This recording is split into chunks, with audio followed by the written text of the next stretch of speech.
Tayo ngayon oras sa 5:45 sa kahabahan ng crossing dito sa may dito sa may Barangay San Isidro, Tibag.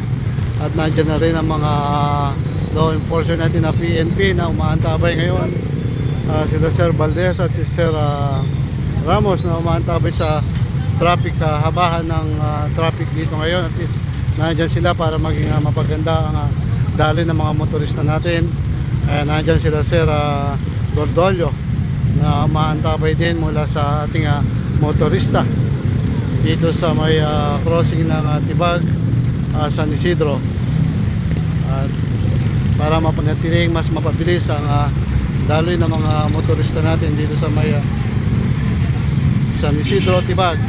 At least kasama silang umaantabay sa mga traffic enforcer natin na nakadeploy ngayon dito sa may Tibag, San Isidro. Sa oras na ito, ganap na 5:45 sa September 23. Nandiyan sila upang umantabay sa ating mga enforcer. Kaya muli, shoutout sa ating mga PNP police na nakadeploy, sila Sir Valdez at si Sir Ramos.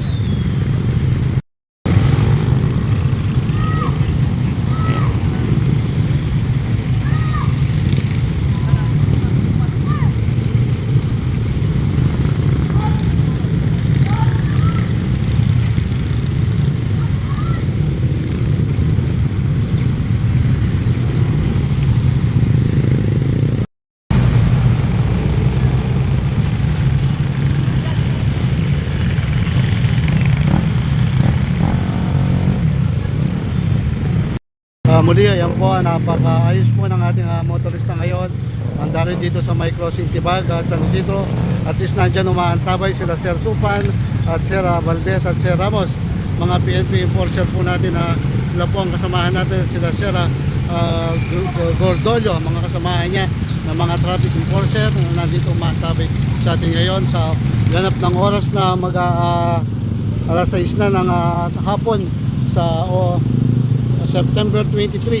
At least nandyan po sila ngayon umaantabay sa ating mga motorista para mapabilis ang daloy ng ating mga motorista dito sa may kahabahan ng crossing ng Aquino papuntang San Isidro.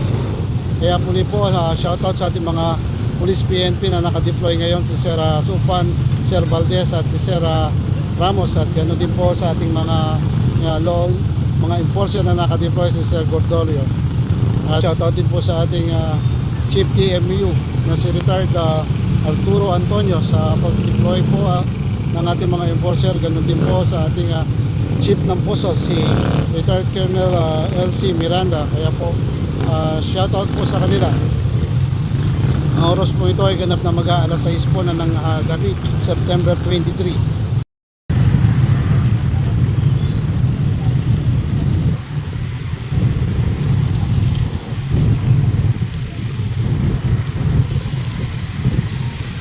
Oras namin ngayon alas 6 na ganap na oras namin ngayon ay ganap na alas 6 na ng hapon.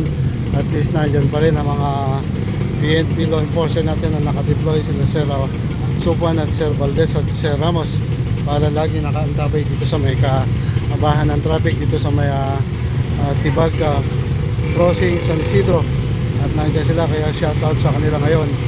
Napasibag natin mga police PNP na deploy. At least pawala na yung mga haba ng traffic ngayon dito. Lumilinis na, mabilis na ang daloy ng mga motorista natin ngayon sa oras na ito.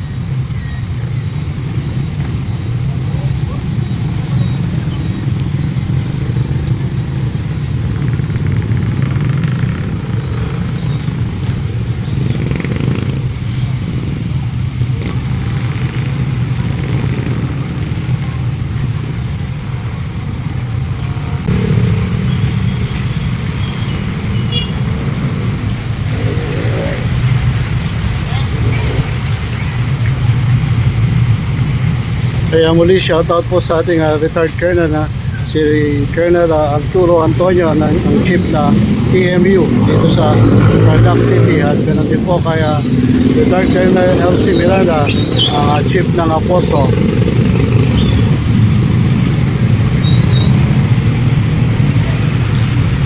Kaya Ayan, sa ganap na alas 6 Gs, clear na dito sa may crossing San Isidro, Tibag.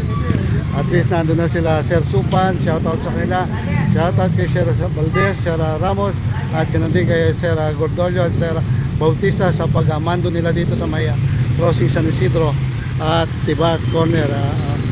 Kaya okay na ang dali ng mga motorista ngayon. Sa muli, September 23, umantabay tayo muli dito sa may Aquino Bridge. Crossing Aquino Bridge, nakasama natin sila Sir Tabakero na umantabay sa mga motorista natin dito para maging mapabilis sa ganap na oras na alas 7 na ng gabi, September 23, para umantabay sa kanila, tumalalay.